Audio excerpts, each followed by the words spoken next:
மயிலாடுதுறை மாவட்ட காவல் கண்காணிப்பாளர் அலுவலகத்தில் அலுவலக குறிப்புகளை உயர் அதிகாரிகளுக்கு தெரிவிக்காமல் பொதுவெளியில் பரப்பிய புகாரில் தலைமை காவலர் சரவணன் என்பவர் சஸ்பெண்ட் செய்யப்பட்டிருக்கிறார்.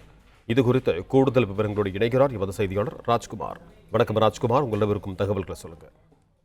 வணக்கம். மயிலாடுதுறை மாவட்ட மதுவிலக்கு பிரிவு டிஎஸ்பியாக பணியாற்றி வருபவர் சுந்தரேசன். இவரது 4 சக்கர வாகனம் மாவட்ட காவல்துறையால் பறிக்கப்பட்டதாக 2 தினங்களுக்கு முன்பு குற்றச்சாட்டு எழுந்தது.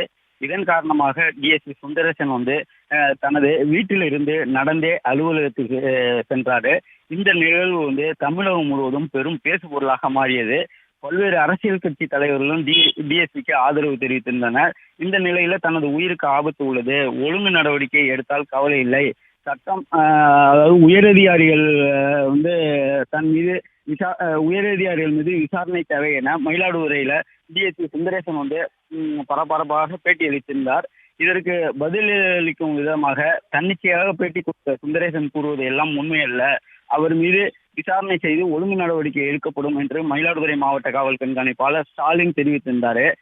இந்நிலையில நேற்று முன்தினம் நள்ளிரவு 12:30 மணியிலிருந்து மயிலாடுதுறை மாவட்ட காவல் கண்காணிப்பாளர் அலுவலகத்துல தஞ்சை சரக டிஐஜி ஜியாவுல்களுக்கு நேரடியாக விசாரணை மேற்கொண்டாரு. இந்த விசாரணை நேற்று மாலை வரை தொடர்ந்தது.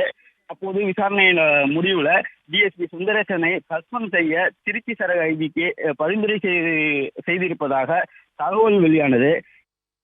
பிளே ஸ்டோர் மற்றும் ஆப் ஸ்டோரில் இருந்து பாலிமர் செயலியை QR கோடு மூலம் பதிவிறக்கம் செய்யுங்கள். செய்திகளை உடனுக்குடன் பெறுங்கள்.